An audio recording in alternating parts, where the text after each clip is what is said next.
Présenté par Muammar al-Kadhafi, Isratine, le livre blanc.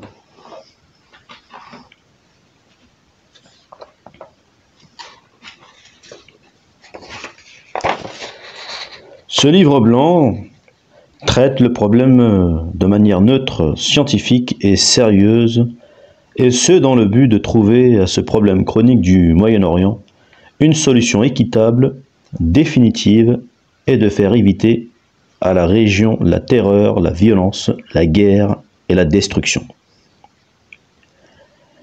Il étale l'avis, les vues et l'opinion de personnalités arabes et juives, ainsi que des projets internationaux qui approuvent et recommandent toute la solution que ce problème propose.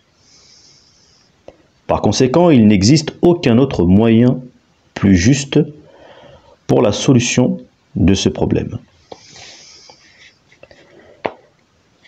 La Palestine.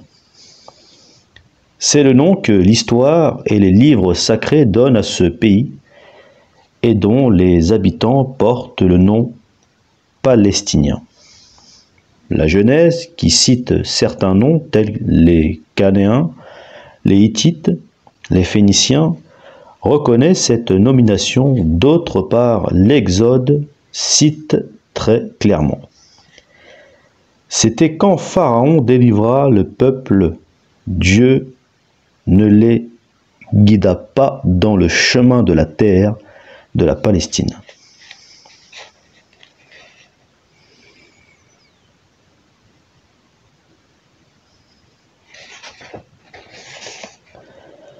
On garde le même nom Palestine durant la période du mandat. Il figure dans tous les projets et les solutions proposées.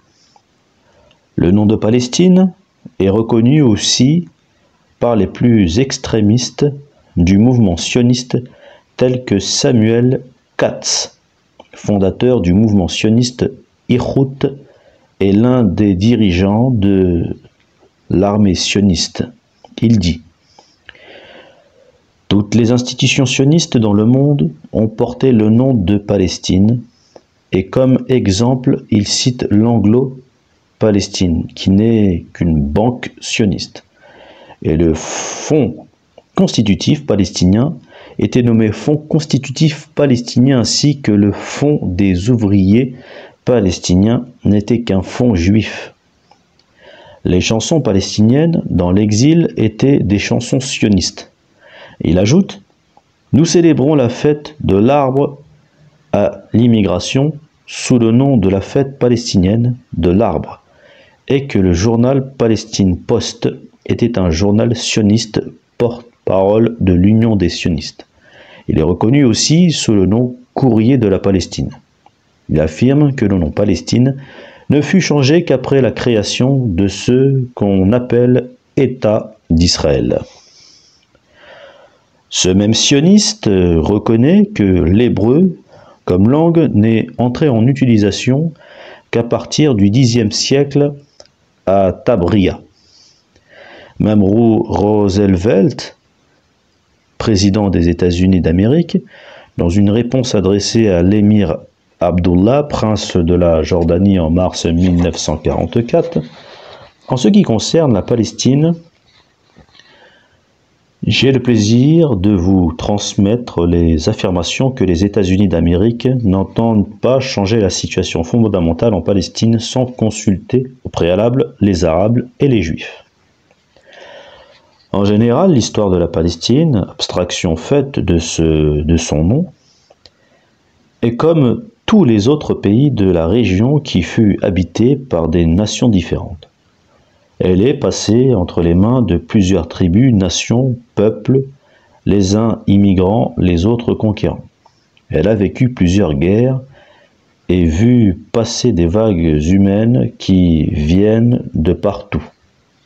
Historiquement, personne ne peut prétendre posséder cette terre et il n'existe pas ce qui donne le droit à quiconque sur une partie de la Palestine, ni sur les autres parties. Un foyer pour les Juifs. Ceux qui ont lancé cette idée, tels Theodor Herzl, au temps moderne, visaient la protection des Juifs. La cause était l'oppression dont les Juifs étaient victimes, et précisément en Europe, et avant même l'arrivée d'Hitler.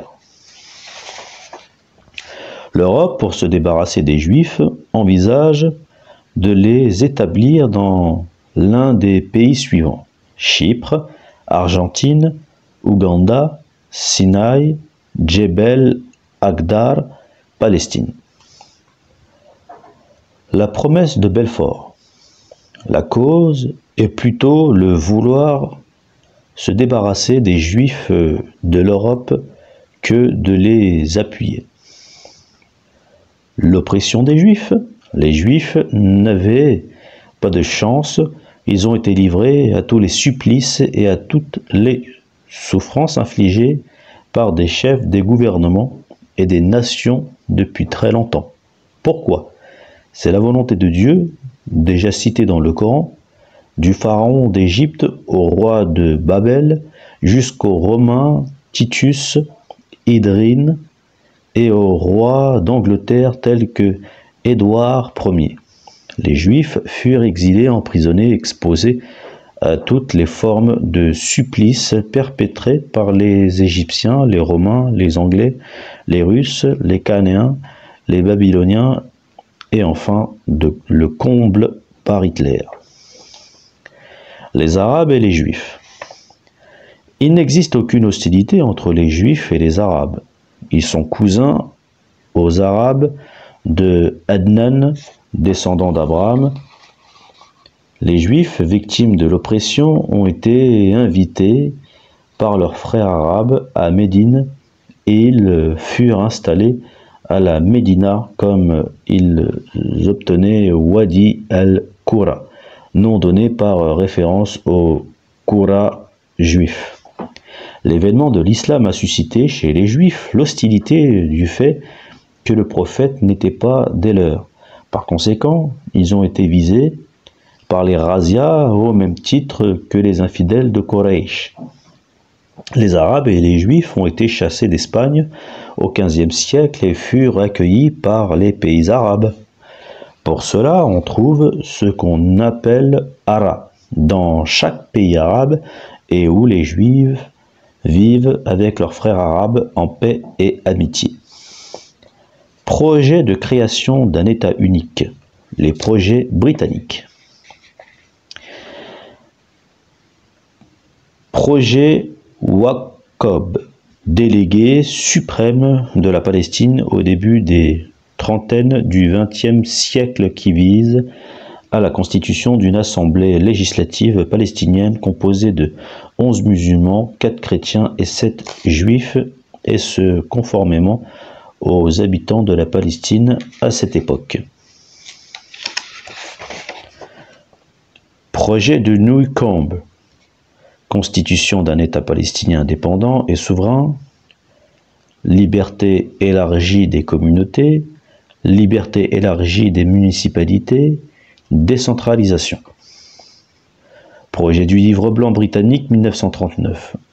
Un État palestinien indépendant au régime fédéral, une assemblée consultative constituée de juifs et d'arabes, une assemblée exécutive constituée d'arabes et de juifs. Le projet de Lord Morrison. Gouvernement central, 4 régions administratives, arabes, juifs, Jérusalem, Nakab, gouvernement local et conseil législatif pour chaque région. Tous ces projets ont été rejetés pour des raisons non essentielles, comme le désaccord sur la superficie des régions, des municipalités de chaque partie, ou de différends à propos de la durée du mandat britannique ou des affaires concernant le nombre des immigrants, etc.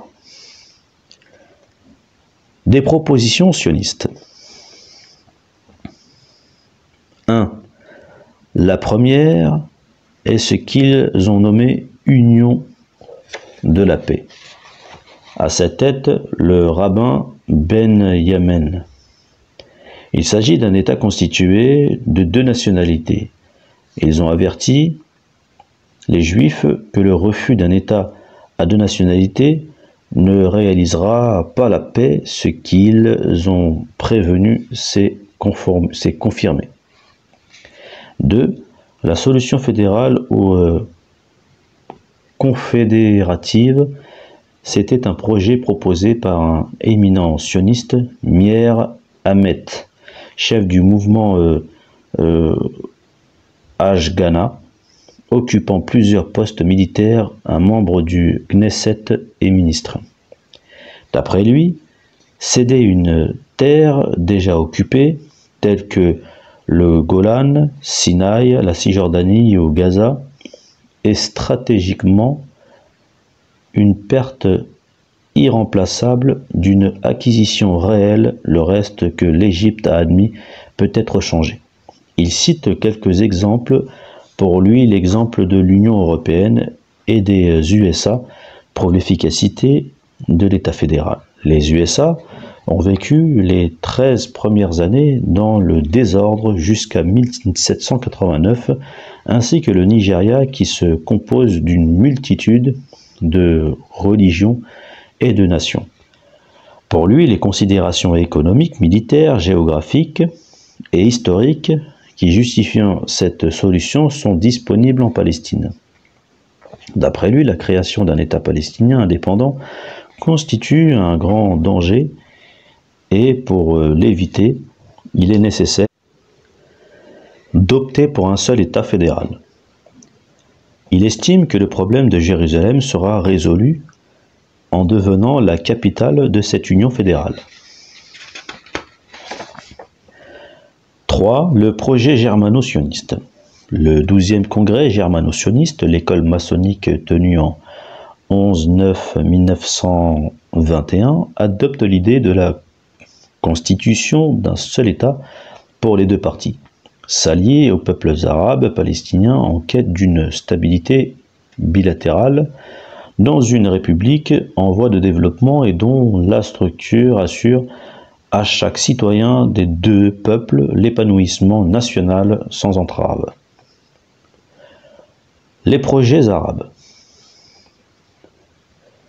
Les premières propositions du roi Abdullah. 1. Un seul royaume. 2. Administration choisie par les Juifs dans les régions où ils existent. 3. Un parlement unique où les Juifs seront représentés selon leurs propositions. 4. Un cabinet ministériel mixte. Petit b. Les deuxièmes propositions du roi Abdullah, partage de la Palestine entre le Liban, la Jordanie et l'Égypte. Le reste sera aux Juifs.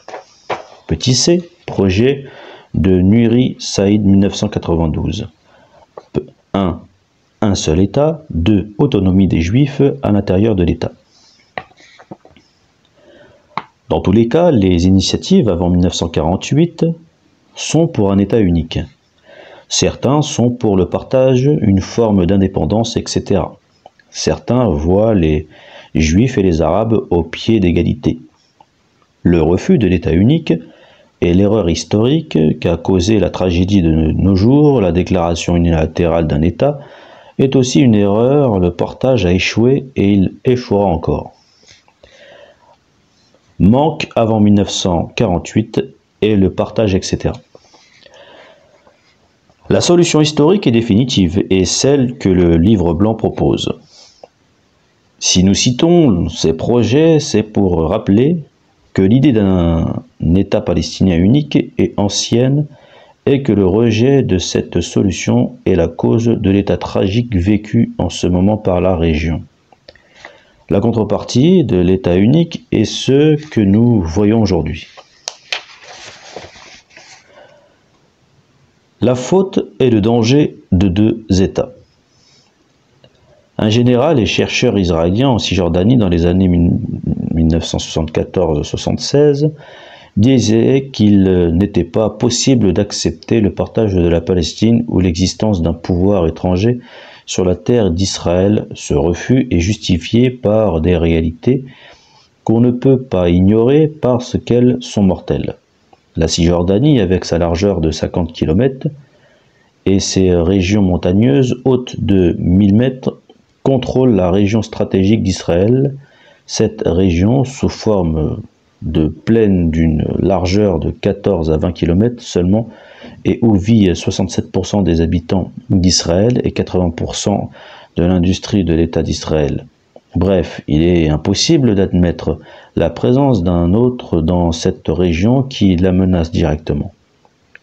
Le colonel Maher Bael, un modéré appartenant à la gauche sioniste et membre de l'Assemblée de la paix, affirme « Nous avons un droit historique en Cisjordanie. Beaucoup de Juifs croient qu'elle est le cœur de la nation juive, et le droit de la garder est une obligation religieuse et historique pour tout le peuple d'Israël. » Les mêmes justifications sont reprises par le général et chercheur Ari Schliff. Pour lui, la perte de la Cisjordanie réduit la profondeur entre Toul-Karam et Kal-Kilia et Natania, 15 km seulement. Entre Kal-Kilia et la plage de Herzliya, 14 km, seulement ainsi Israël sera découvert à cause de cette nouvelle situation stratégique. Une guerre déclenchée en Cisjordanie contre Israël divisera celui-ci en 2 ou 3 parties quand une armée arabe arrivera à la plage. D'après lui, Israël, ainsi que son espace aérien, même en cas de paix, restera sous une menace permanente de la Cisjordanie. Pour la sécurité d'Israël, il faut partager la Cisjordanie en 3 zones défensives. Gour et la rivière de la Jordanie, les monts Saméra et le désert de Judée, les monts sur la ligne de Jéricho, Toba, Naplouse, Maalia, Lafuna, Ramallah, Jérusalem, Bethléem, Tekoaï, et en plus des lignes défensives fixes au sud de Gaza. Et il ajoute « Toute terre séparant les Palestiniens des Israéliens ne sera jamais une source de sécurité ». En même temps, il pense que la politique d'Israël a empoisonné l'idée sioniste visant à faire d'Israël un État à 2 nationalités. Le professeur Shlomo Afniri explique que le différend palestino-israélien est unique de son genre et aucun des différends du 19e et 20e siècle ne lui ressemble. Ceci concernant la délimitation des frontières, bien que certains subsistent depuis plus d'un siècle de conflit. Le problème palestino-israélien est une lutte entre 2 mouvements. Chacun considère que la même terre est la sienne ou une partie de son pays. C'est-à-dire, les Palestiniens considèrent que ce qu'on appelle Israël actuellement comme une partie de leur pays, même s'ils ont la Cisjordanie et Gaza. D'autre part, les Israéliens considèrent que la Cisjordanie et Saméra et la Judée leur appartient historiquement.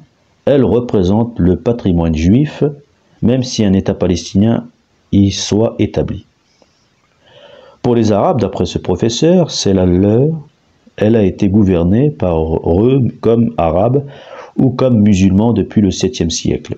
La plupart de ses habitants sont arabes musulmans. Elle fait partie du monde arabe qui s'étend du Golfe à l'Atlantique. Elle ne diffère pas ni du Yémen ni de l'Irak. Les Arabes lui donnent le nom de Palestine quelquefois et lui donnent le nom de sud de la Syrie.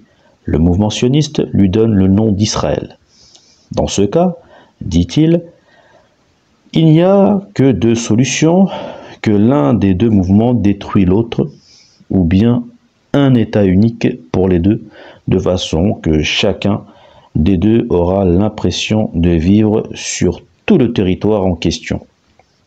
L'autodétermination pour les Palestiniens n'est pas une solution car il ne s'agit dans ce sens-là que d'une limitation de la surface utilisée par les Palestiniens, mais cela n'est pas une solution. Il dit encore qu'il n'approuve pas la création d'un État palestinien en Cisjordanie et Gaza, parce qu'il est impossible de séparer 1 million de Palestiniens vivant en Jordanie de leur identité palestinienne et que cet État ne peut résoudre le problème des réfugiés, ne serait-ce que pour le Liban ou la Syrie. Toute solution ne prend pas en considération l'état des réfugiés et ne présente pas de solution honorable à l'intérieur des frontières de la terre d'Israël-Palestine. Historique ne peut être une solution même si un État palestinien est créé en Cisjordanie et Gaza, et avec la bonne intention de vivre en paix avec Israël sous une direction pacifique qui n'est pas l'OLP. Ça ne sera jamais une solution parce que cet État ne sera pas en mesure de résoudre le problème des réfugiés. Yao Shafat Arkabi, chercheur stratégique sioniste, conférencier et spécialiste du conflit arabo-israélien, auteur de plusieurs œuvres, explique le fait que l'OLP accepte la création d'un État palestinien en Cisjordanie n'est qu'une tactique pour régler un compte avec Israël et qu'elle réclamera davantage et qu'elle luttera en vue de réaliser ses objectifs. Le fait pour l'organisation n'est qu'un ajournement et la lutte reprendra certainement. Pour lui, des régions délimitarisées est un véritable échec parce que le pouvoir sur ces régions est incertain et qu'elles ne sont pas facteurs de stabilité. D'autre part, la création d'un État palestinien mettra fin au rêve du grand Israël et obligera les Palestiniens de céder ce qui reste de la Palestine. Ce petit État va être objet d'intervention accrue de la part de la Jordanie et d'Israël dans ses affaires intérieures, ce qui engendrera des conflits meurtriers. Pour Mati Steinberg, le conférencier à l'université hébreuse, la création d'un État palestinien en Cisjordanie et Gaza n'est qu'une étape et il ne faut pas en aucun cas la considérer comme une contrepartie de l'objectif final. Ce règlement n'est qu'une étape dans le cadre de la théorie classique qui n'a pas changé. Il estime que l'accord de l'autodétermination va être appliqué sur ce qu'il appelle Arabes d'Israël ainsi que les Palestiniens de la Jordanie. La solution radicale et historique. 1. Un État unique pour les Palestiniens et les Juifs. Isratin. Les conditions. Retour des réfugiés palestiniens et des exilés d'où ils sont et là où ils veulent parce qu'il n'est pas juste de faire venir des Juifs qui n'avaient ni eux ni leurs ancêtres habité la Palestine et refuser le retour aux réfugiés palestiniens de 48. Surtout que les Juifs confirment qu'ils n'ont pas chassé les Palestiniens. Au contraire, ce sont les Palestiniens qui ont cru à la propagande et ont fui leur maison. Samuel Kalch, membre de Knesset et l'un des dirigeants de Echout et l'organisation de l'armée nationale, rapporte comme témoignage les paroles du général Glob Pacha. Je cite, « Les Arabes, pris de panique, ont fui leur village sans être menacés de personne rendant la guerre. » Fin de citation. Cet écrivain ajoute « C'est ainsi que ce mensonge qui dit que les Juifs ont expulsé par force les Arabes a vu le jour. Les journalistes qui ont vécu la guerre de 48, y compris les plus farouches ennemis d'Israël, parlent de cette fuite des Arabes. Mais ils n'ont pas dit que c'était une fuite forcée. Même pas des signes. Samuel reconnaît l'existence de ce phénomène étrange de la fuite. Il reconnaît aussi que cette fuite s'est produite à grande échelle, une fuite en masse, et des paysans qui n'auraient pas dû quitter leur terre agricole. Les hommes ont fui sans avoir défendu leur maison. Ce phénomène de cette grande fuite des Palestiniens a besoin d'une explication logique. L'envoyé du Times rapporte que la Syrie, le Liban, la Jordanie et l'Irak sont submergés par les fuyards et il s'étonne et se demande comment ils fuient et pourquoi. Ils ne se sont pas battus pour leur terre. Il prend pour témoignage les paroles de Amil El-Gouri, secrétaire de l'organisation arabe, dans son discours devant le comité spécial de l'ONU le 17-10-1960. Je cite: « Les actions terroristes sionistes accompagnées de massacres collectifs ont causé la fuite en masse des Arabes palestiniens. » Fin de citation. Il aurait été possible, dès le départ, d'interdire la publication de ce genre de mensonges. Ce témoignage justifie deux choses. Reconnaître l'existence d'une fuite en masse, la cause et la publication de fausses nouvelles racontant des massacres imaginaires tels les événements de Deir Yassin. Ces paroles et ces témoignages cités dans le livre blanc, qui nous parviennent de personnalités sionistes, dirigeants, professeurs, observateurs alignés et non alignés, prouvent 1. Les Palestiniens habitaient cette terre et y possédaient maisons et fermes jusqu'à 1948-1967. 2. Ils ont quitté cette terre en 1948, laissant derrière eux terres, fermes et maisons, ayant peur des massacres réels ou fictifs. 3. Les Juifs, dirigeants et professeurs, et parmi les membres les plus connus du mouvement sioniste, et qui ont participé à la guerre de 1948, témoignent: les Juifs n'ont pas expulsé les Palestiniens de la Palestine, ni de leurs maisons, ni de leurs fermes. Les Palestiniens ont cru à la propagande de la terreur et ont fui la Palestine. 4. La fuite était en masse et à grande échelle. Ceci, très positif, et va aider à la résolution du problème. Donc, les Juifs ne détestent pas les Palestiniens et ne veulent pas les faire sortir de la Palestine, et ils n'ont jamais décidé de les massacrer, même si le génocide de Deir Yassin n'est pas une réalité et que ce sont les Arabes non palestiniens qui ont pris l'initiative de déclarer la guerre à l'État d'Israël. Croyons à tout cela et parvenons au premier carré. Le retour des Palestiniens qui ont quitté la Palestine de 1948 à 67, surtout que les Juifs confirmant qu'ils ne les ont pas chassés et que ce sont les Palestiniens qui ont fui leur terre. Cela veut dire que les Israéliens n'ont pas d'objection au retour de ces Palestiniens. C'est là le commencement le plus important d'une solution, c'est-à-dire le retour des réfugiés palestiniens en Palestine, c'est-à-dire l'application de la décision de l'ONU de 11 novembre 1948, dont l'article 11 stipule le retour des réfugiés.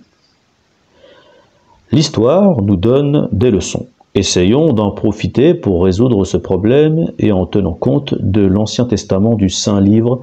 L'histoire nous apprend que la Palestine avait vu appartenir à une multitude de nations et de tribus et que la région était objet de rivalité et lutte incessante, et les Palestiniens étaient les premiers habitants de la Palestine et qu'elle sortait leur nom, et que les Juifs et le mouvement sioniste utilisaient le nom Palestine jusqu'à 1948 et que toutes les organisations et toutes les banques utilisent ce nom.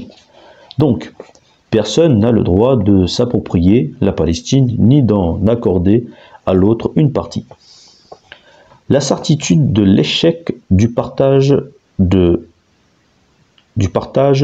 États voisins. 1. Les deux États ne sont pas voisins.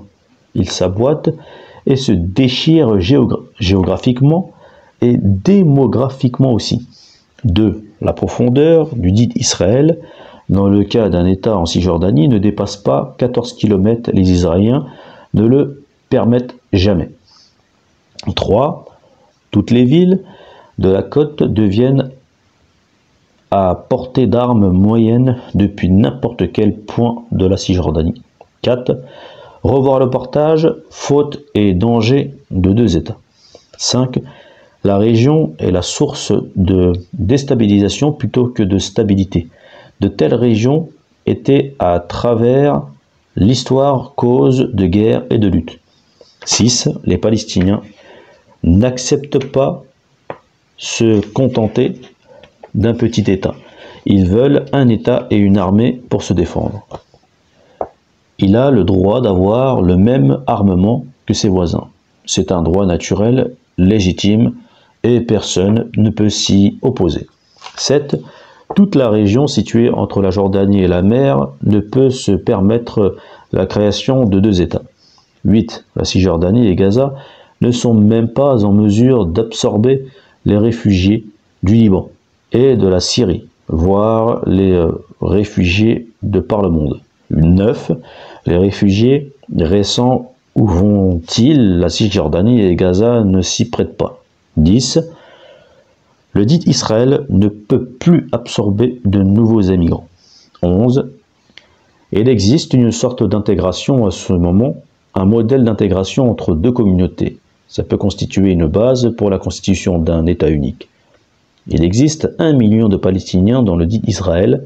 Ils portent la nationalité israélienne et participent à la vie politique avec les Juifs et forment les partis politiques. Leur nombre va dépasser le 1 million à des millions. En contrepartie, il existe ce qu'on appelle les colonies israéliennes en Cisjordanie et Gaza. Le nombre de Juifs est par milliers, cependant, ils vont devenir 1 million avec le temps. Ce que l'on appelle Israël après 48 n'est pas un État pour les Juifs uniquement. Il y a des chrétiens, des Juifs, des catholiques, des musulmans, des Arabes, des Zoélines, les Israéliennes et des Philochas. 12. Les deux parties dépendent l'une de l'autre dans leur vie. Les usines d'Israël dépendent des Palestiniens pour fonctionner. Et il existe un échange de services et de produits. 13.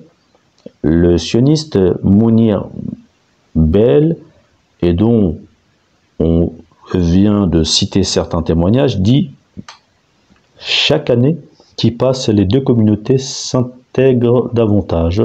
Pour lui, cela est vrai pour les Palestiniens et les Israéliens. » D'un côté, l'intégration à travers les colonies juives qui se développent en Cisjordanie et Gaza. De l'autre côté, l'intégration s'enracine et se développe à travers la partie arabe, grandissant dans les travaux de production de tout genre à travers tout Israël.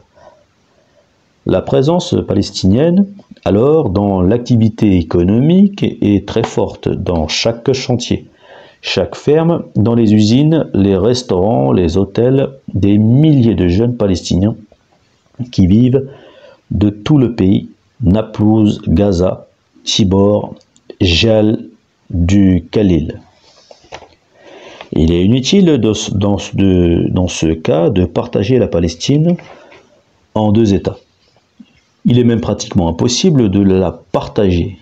Il n'y aura pas un État au nom d'Israël, ni un État au nom de la Palestine.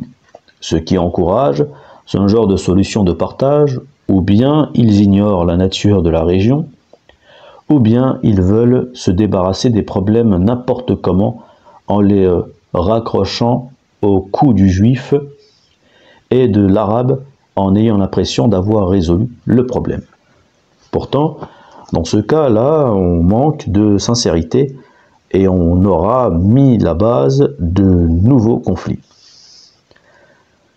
Terre des ancêtres et terre promise. Les Palestiniens considèrent les villes de la côte Akka, Haïfa ou Yafa, etc., les villes et les terres de leurs ancêtres. Ils vivaient jusqu'à il est très peu de temps la preuve leur vie dans les camps de réfugiés, où étaient les habitants de ces camps en Cisjordanie et à Gaza, et ne sont pas originaires de ces deux régions. Ils sont réfugiés après la dite guerre de 48. Ceux-ci revendiquent la terre de leurs ancêtres. Les Juifs, par contre, croient que la Cisjordanie est leur terre sainte, voire le cœur de la nation juive. Ils ne l'appellent pas Cisjordanie, mais la Judée et Saméra. Comment peut-on déposséder certains de la terre de leurs ancêtres et d'autres de la terre sacrée pour eux? Alouf Chaben, chercheur sioniste, pense que le problème est une lutte entre deux peuples autour de la propriété de la même terre. Haïm Kizman disait vers les années 30 « Le problème est que chacun des deux partis a raison. Comment peut-on remplacer celui-ci contre celui-là? Ce n'est pas possible. Parce que les Juifs, surtout les religieux, n'acceptent d'échanger la terre sainte contre quoi que ce soit. Et les Palestiniens, surtout les intransigeants, n'acceptent pas d'échanger la terre des ancêtres contre quoi que ce soit. S'il y a deux États, la lutte continuera. Les uns pour la terre promise, les autres pour la terre des ancêtres. La solution est de profiter des données actuelles et des postulats historiques pour se décider de la création de l'État de Israël, constitué de Palestiniens et d'Israéliens, où vit et circule le Palestinien et l'Israélien librement. Celui qui considère la Cisjordanie, sa terre sainte, peut y vivre et y circuler librement. Il peut l'appeler la Judée ou Saméra, rien n'empêche. Et si le Palestinien veut vivre et circuler dans les villes de la côte comme Akka, Haïfa, Yafa, Tel Aviv, etc., rien ne l'empêche. Ainsi, on peut mettre fin à la misère et à l'injustice, surtout qu'entre Arabes et Juifs, il n'existe pas d'inimité historique. C'est surtout entre Juifs et Romains et entre Juifs et Européens. C'est dans le temps moderne que le différend a existé. Les Arabes, au contraire, étaient les protecteurs des Juifs de l'oppression des Romains, des rois d'Angleterre et enfin, après leur expulsion d'Espagne. Le même chercheur dit, je cite, « Les Palestiniens disent « Pourquoi payons-nous le prix de l'oppression infligée aux Juifs par les Européens ?» Fin de citation. Donc, les Palestiniens n'ont pas opprimé les Juifs, et les Juifs disent « Nous n'avons pas expulsé les Palestiniens, et ce sont les Arabes non-palestiniens qui nous ont déclaré la guerre en 48. » Ce sont là des témoignages positifs qui vont dans le sens de l'intégration mutuelle. La même personne dit, je cite, « La rencontre des Israéliens et des Palestiniens est la rencontre de deux peuples qui ont vécu de la même façon des périodes dures et tragiques tout en étant ignorés par les autres. » Cette même personne ajoute, après avoir reproché aux Palestiniens le refus des Juifs détestés et haïs de la part des Européens, les Palestiniens ont certainement leur justification vis-à-vis de ce phénomène. Le monde a-t-il entendu un jour qu'un peuple a ouvert son pays pour accueillir un autre peuple et lui céder une partie de ses terres pour y fonder une entité qui lui est propre? Il entend par cela la position du peuple palestinien vis-à-vis de l'immigration des Juifs en Palestine, les Juifs qui ne connaissent pas la Palestine et à qui d'autres territoires ont été proposés comme l'Ouganda, l'Argentine, etc. Conclusion. 1.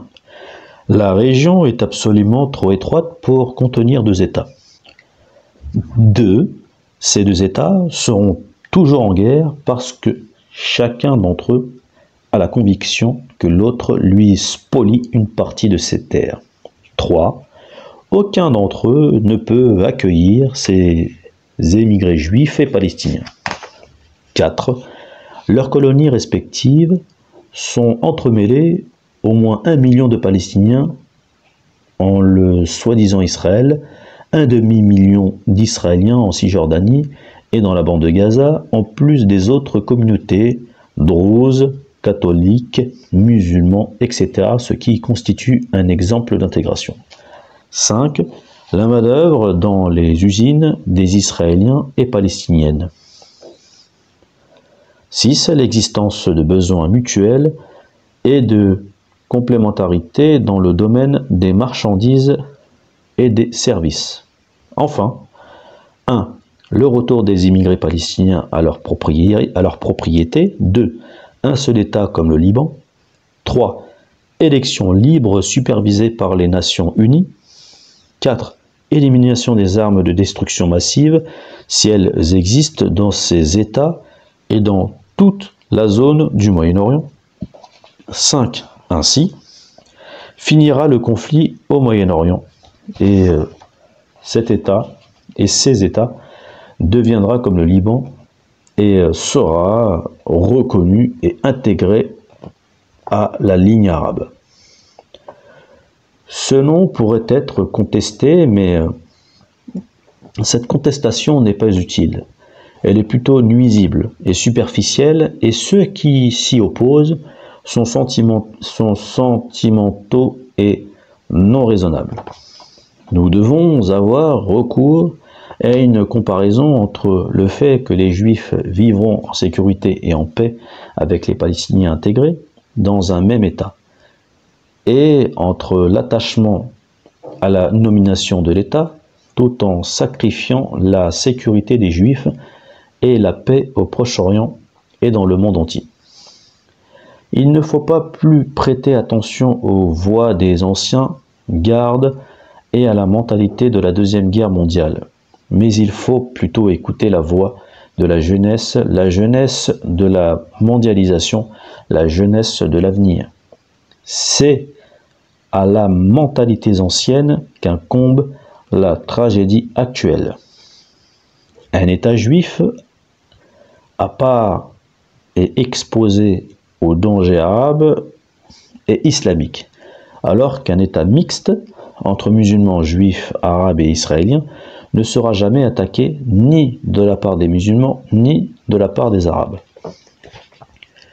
Depuis 1967, il n'existait qu'un seul État israélo-palestinien. Même les opérations suicides perpétrées dans cet État venaient de l'extérieur des Arabes de 1948. Elles ne sont pas exécutées par les Arabes de 1948, comme on les appelle, mais par des Palestiniens en dehors de ceux qu'on appelle les Arabes d'Israël, ce qui prouve la réussite d'un seul État intégré, Isra'tine.